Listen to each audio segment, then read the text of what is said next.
군사 밀리터리 매니아가 아니라면 잘 모르는 단어가 있습니다. 바로 국방중기계획이라는 단어입니다. 이 단어는 제 영상에서 자주 등장하는 말이기도 한데요. 자주 등장한다고 그렇고 그런 단어는 아닙니다.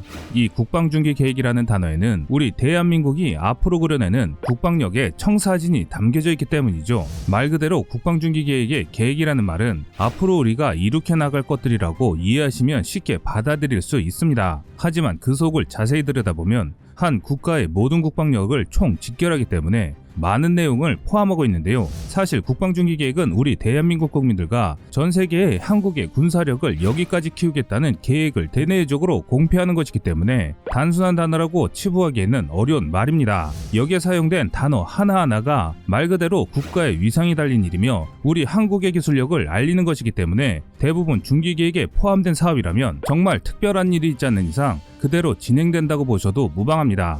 오늘은 우리 한국이 중국과 일본에게 대응할 수 있는 내용에 대해 전해드리는데요. 우리 대한민국이 5년 안에 군사력이 얼마나 증강되는지 알려주는 2021-2025 국방중기계획에 대해 알아보겠습니다. 국방부는 향후 5년 군사력 건설과 전력운영 계획을 담은 2021-2025 국방중기계획을 수립하였습니다. 이번 국방중기계획은 국방개혁 2.0을 성공적으로 완수하여 미래를 대비하고 평화를 지키는 평화를 만드는 대한민국의 혁신강군으로 거듭나기 위해 향후 5년간 총 300조 원의 국방 예산을 배분했습니다. 첨단 전력 증강을 통한 강군 건설을 위해 방위력 개선비에 대한 투자를 강화하여 100조 원을 투입하고 부대 구조와 전력 구조의 변화에도 안정적인 국방 운영이 될 수 있도록 전력 운영비에는 200조 원을 투자할 예정인데요. 2021-2025 국방중기계획은 국방개혁 2.0과 전작권 전환 조건 충족을 위한 핵심 전력 정상 추진 보장 등 강한 군대 책임 국방 달성을 위한 필수 요소가 반영됐습니다. 분야별 주요 내용으로는 6회공으로 나누어져 있으며 주요 내용에 대한 소식 전해드리겠습니다. 그동안 우리 육군은 병력 집약적 구조에서 첨단 무기 중심의 기술 집약형 구조로 정예화됩니다. 이 말은 병력과 부대 수는 줄어들지만 첨단 무기 중심의 기술 집약형 구조로 정예화하여 전투력은 오히려 강화되는데요. 육군은 2개 군단과 3개 보병사단이 해체되지만 숙련된 간부 증원과 기동, 화력 등이 증강된 전력 보강 및 신속 대응 사단 창설 등을 통해 작전 능력이 향상됩니다. 또한 해군은 항공 기동전단을 각각 항공과 기동함대 사령부로 운영하고 공군은 정찰 비행전대를 정찰 비행단으로 확대합니다. 또한 해병대는 항공대들을 항공단으로 확대 개편하여 항공 및 정찰 기능을 보강하는데요. 이는 다가오는 미래전장은 인력 위주의 전장이 아니라 첨단 장비가 승패를 좌우하기 때문에 이런 움직임에 한국도 발맞춰 나가겠다는 의지라고 할 수 있습니다.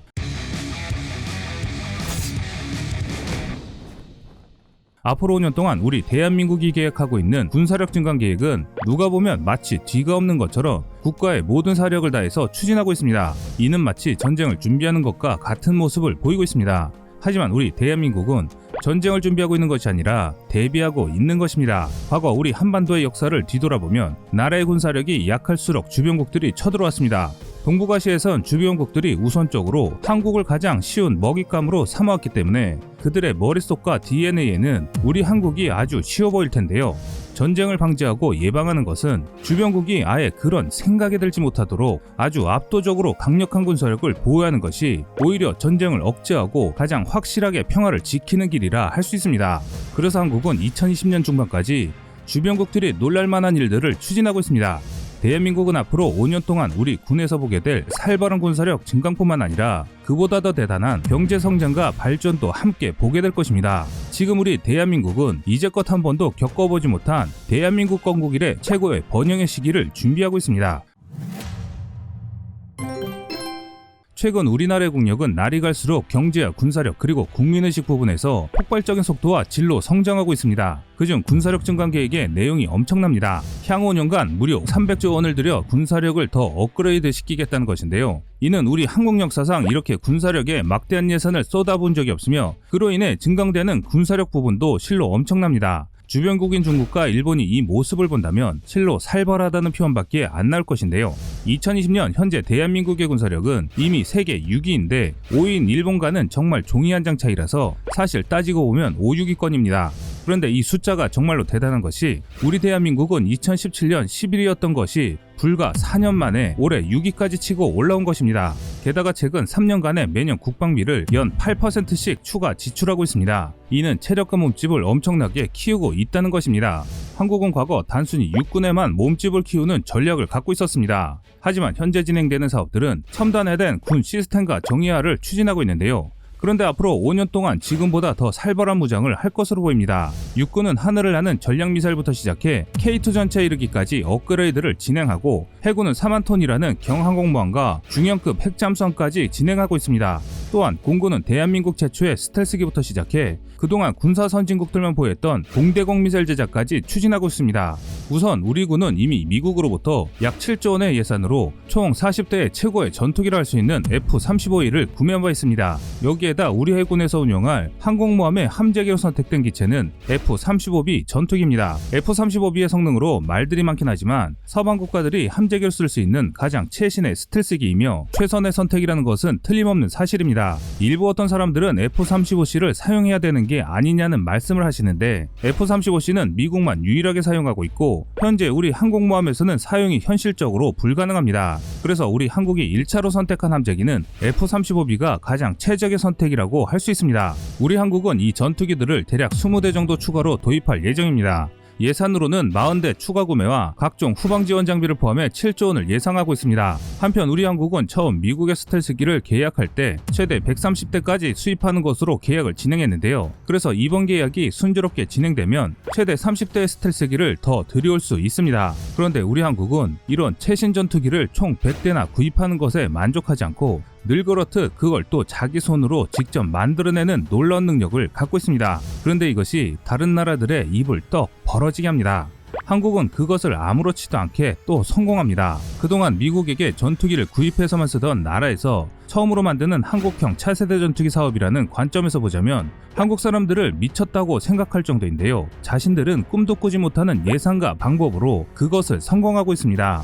우리 한국이 KF-X를 개발한다고 할 때 미국의 록히드 마틴사의 전투기 개발 담당자들에 따르면 현재 한국이 추진하고 있는 전투기 사업은 지금 예산의 10배가 필요하고 인원은 3배, 그리고 연구 시간은 지금의 2배 이상이 필요하다라고 전했을 정도로 우리 한국이 추진하는 것들은 다른 나라 연구원들이 봤을 때는 불가능으로밖에 보이지 않습니다. 그런데 이상한 것이 우리 한국은 그런 불가능을 가능케 하는 신비한 힘을 갖고 있는 놀라운 민족입니다.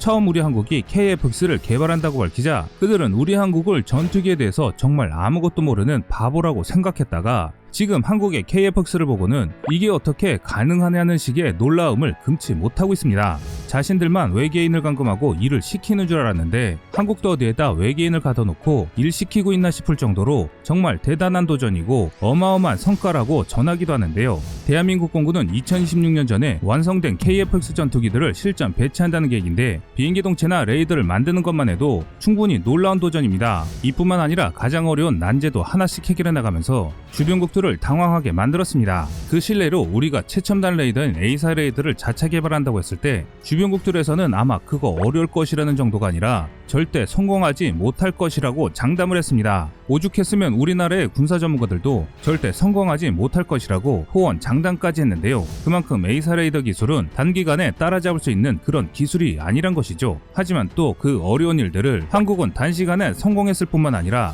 군사 선진국인 자신들을 따라잡을 수 없을 것이라는 기술들까지 보란듯이 성공시켜버렸습니다. 우리 한국의 가장 큰 특기 중 하나가 중국처럼 남의 것을 불법 해킹에 베끼지도 않고 일본처럼 대놓고 보고 베껴도 제대로 못하지도 않습니다. 그냥 눈으로 한번 쓱 보면 모든 걸 스캔해버린 것과 동시에 기존의 제품보다 더 좋게 업그레이드해서 만들어버립니다. 그래서 세계 사람들은 한국 사람들을 무서운 민족이라고 하는 것입니다. 대한민국은 우리 주변국들이 위협으로 느끼는 미사일과 레이더 그리고 핵 추진 잠수함까지 개발한다는 소식을 대외적으로 공표했습니다. 이는 단순한 가짜 찌라시 뉴스가 아니라 정부 고위 관계자가 밝히면서 온 국민에게 꿈과 희망을 주기에 공중파 뉴스에까지 그 내용을 밝혔습니다.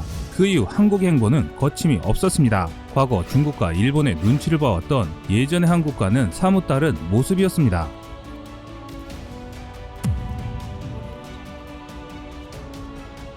지금까지 세상의 모든 군사 무기를 얘기하는 꺼리튜브였습니다. 구독과 좋아요, 알람 설정은 좋은 영상을 만드는데 많은 힘이 됩니다.